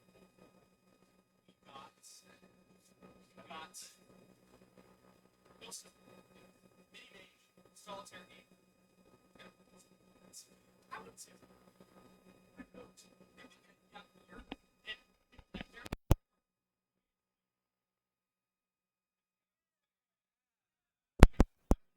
so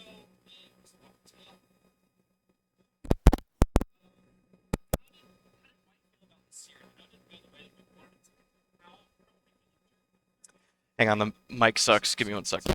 Oh, and I'm through that. That's good. Fuck, I gotta be.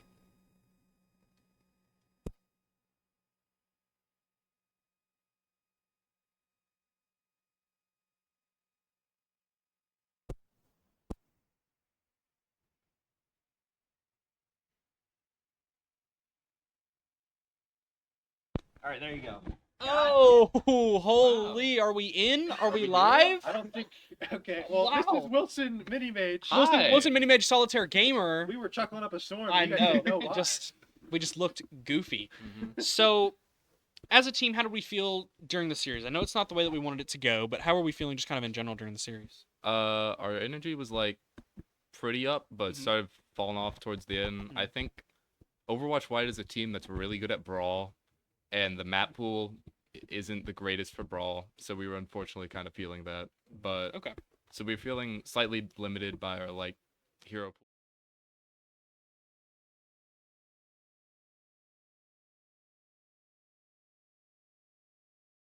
Well over the season, yeah. Yeah. So I'm guessing in those matches where you were on some better maps for Brawl, you performed a little bit better. Yeah. Generally, okay. Flashpoint. We're the goats of Flashpoint. We just don't lose Flashpoint. I think we missed a Vendetta 4K. Want to shout that out? Oh. Yeah, there was a Vendetta 4K. Oh, the highlight it was reel. play. The highlight Yeah. reel. Didn't make it in the highlights, but so unfortunate. But yeah, so just because it follows the previous Face It season's map pool, and so that's not the greatest for Brawl. So like overall, our choices are more limited. Yep. But Flashpoint, where the goats push, were pretty good. Yeah. I had a quick question. Yeah. How were you feeling the moment that you saw they swapped to Zenyatta on I Flashpoint? Oh my gosh, I was like a kid in a candy store. I saw Zenyatta, Ana, Mauga, Widowmaker. How does that Mauga live? We just run over the Mauga. I didn't know what they were doing. I thought it was going to be the freest game ever. The Atlas was free. We're the goats Flashpoint.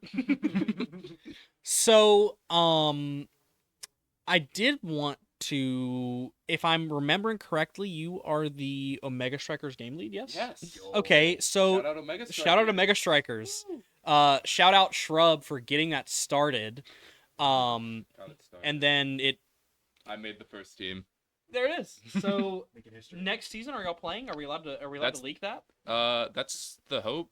Yeah. I mean, if we can play, that's the hope. We have Maya from Overwatch Blue, and then there is a rule in their rulebooks called the alumni rule. There's been talks of it maybe getting removed, so if not, we'll have to find a third that's not Shrub. Yeah. But if it stays, then we'll have me, MS Dime, Maya, and then Steven Shrub. So that's a pretty darn good Omega Strikers roster. I mean, look, all I'm saying is if the alumni rule stays in effect, throw me in there as a sub. That's what I'm Okay. saying. Yeah, I wonder. Okay, so what's the? Is that okay, just for so- Omega Strikers? So it's just for Omega Strikers. Omega Strikers is in a different league called the CCL, and you have to have played in the CCL one season. So because we played last semester, Steven That could makes do sense. it. That Yeah. makes sense. I mean, that's honestly a pretty good Because rule. they're probably wanting to source players anyway, right? So Yeah. that's Yes. So limiting. the rule is you can only do it one semester. Oh, Because it's to give people to try to have extra time to find players. So I'm gonna Yeah. have to go on a recruiting spree. Well, hopefully we'll be able to. So as far as so okay, I got a good question for you. Let's get some questions in here now. What are we thinking about our wonderful sponsor, mechanicalkeyboards.com? Mechanical keyboards are cool. I love mechanical keyboards. Are you planning on purchasing a keyboard? If I have the money, I would purchase the keyboard with the discount code. Sorry, 1 second. Provided it. Oh. MechanicalKeyboards.com. Yes. Oh my Yes, gosh, please it plug sounds Let's- nice. Let's get some good ASMR here for me. Go ahead. Now start whispering. Please Yeah. Do you have any more questions, Charlie? That was really gameplay wise. That was Yeah. it. How are you feeling about like next season as far as prospects? I don't know what's happening next season. So Steven's leaving, right? Steven, yes, confirmed leaving. Andrew. Andrew, maybe. Up in the Andrew's air. on the fence. Tyler, I think, was on the fence at one point. I don't know anymore. He might have decided to stay. I don't know. I don't know what happens up in the big CEOs of the blue team. Right. But yeah. So and also we'll have. I believe we're supposed to have a pretty good tank player coming in from another college who's transferring. Kyle Games. Alleged Hog OTP, I think, turned Diva player. That's just an insane. It's just, man, people change. People do change. But yeah, and then also there's always the chance that a random person comes out of the middle of nowhere and just is cracked at the game. So, you know, but I think It happens so much at UAH for some reason. we have multiple top 500 players at UAH. One of Yeah. them was top 500 through the Chally leaderboard, but you know. But yeah, I mean UAH's Overwatch talent and prowess is just crazy. Like, I don't know. UAH is the goats. I mean, Unbiased participant, UAH is the best. unbiased opinion. UAH is the best esports team out there. I do not care what you have to say. Well, I mean, that was it for me. I mean, I got the questions I wanted answered. I mean, yeah, we appreciate you coming on. Yes, thank you so Alright. much. We really Cool. appreciate You it. wanna touch grass before you go? Do you want to touch grass? I'm a hit scan player. Yeah, oh, that's right. This is You're gonna actually this legally. is gonna ruin my mechanical prowess. Yeah, Or that's like the true. vampires. Yeah, exactly. I legally, get it. It's okay. legally, you're not allowed to touch grass. It is a felony in multiple states. Yeah, it goes very poorly. Well, sorry that y'all didn't make playoffs. Looking forward to hopefully getting to cast blue. I mean, it's a very high likelihood that they will be making playoffs, and if they don't, there's still the chance that some of the lower teams make playoffs, and I would absolutely adore casting. I believe Black. Gray is confirmed for playoffs. That's I'm big. not sure about Black. Gray. I mean, Black is right now sitting at a wonderful 1-1-1 record right now. So they're still in the running, it seems. Yeah, so I think they're still in the running for. I mean, they're still playoffs in their then. game. Yeah, they're still in so- their game. So if Black makes it, Overwatch Black. This is all the more fun for us, honestly. Yeah. Yeah, I mean, me and Charlie really enjoy doing this, and I mean from when I, in my old and long life that I've lived, I remember when it was once in a blue moon, I would come in, sit at the stream PC, and either cast by myself, or I might have my wonderful game lead from the 2024-2025 season, Know It Citrus, shout out Citrus, with me to cast, to having full prod and a co-caster consistently. We love doing this. Pretty cool. As someone who's seen a lot of the production stuff, it's really cool. You've Yes. done production. You've You've Uh, done production if for anyone us. remembers the most scuff stream Yeah, we've the ever most had. scuff stream we've ever had. 2 Hey. weeks ago. Yeah, I mean- that was me. I know. I mean, obviously we're biased towards the Overwatch, but I mean, you should go and you should see the productions for our other games. I mean, we have Rocket League on most Wednesdays. I lied. Overwatch casters. Valorant on Monday. Marvel Rivals on Tuesday. Do we have a Thursday? No. No Thursday. Nothing happens on But every Thursday. other day you need to be watching. Every other day you Every need to day, be yeah. watching. You need to Tune be in. Prime subbed. You need to be watching all ads if you're not. You know the drill. Just loyal Twitch viewer for us. Go watch the VODs. Go watch the Yes. VODs. Go to UAH Esports VODs. Yeah. And then of course we every now and then we post some stuff on the normal UAH Esports YouTube channel. Correct. There is a I gotta come. we're making room. Remember to the We're couch. making room. Remember to the We're couch. making room. All right, I'm proud of this one. Oh my god, the notepad is still on screen. All right. So, I'm pretty proud of this one. I saw Dracula Flow for the first time For the first like time? a month ago, and I've had like consistent vocal stems of just Dracula Flow for the past few weeks. I was like, I need to make a video of that. Yeah. It's at 1.1 thousand views. Oh, Of just nothing. So that was fun. Yeah, I can't believe a shit post is basically like the first, by far, probably one of the most viewed things ever. So that was really cool. That's all I had to say, to be honest. So I'm going to give this back to y'all and just head behind the desk. Yeah, wonderful cameos here across the board. But yeah, check out all of our stuff, all of our socials. Plenty of big things to come, especially going through and beyond the summer. So, other than that, that's all I have to say. You have anything to say to sign us off? Thank you, Wilson, for being Yes, here. of course. Thank you for having me. Thank Yeah. you, Ethan, for doing the stream. Always doing prod for us and doing a wonderful job. Thank you, Will, for talking a lot. I do like to talk. I love to yap. So hopefully we'll be seeing you next week for playoffs. Next Tuesday Rivals, baby. Next Tuesday for Rivals playoffs. Tune in, cheer us on. Thank you, and good night.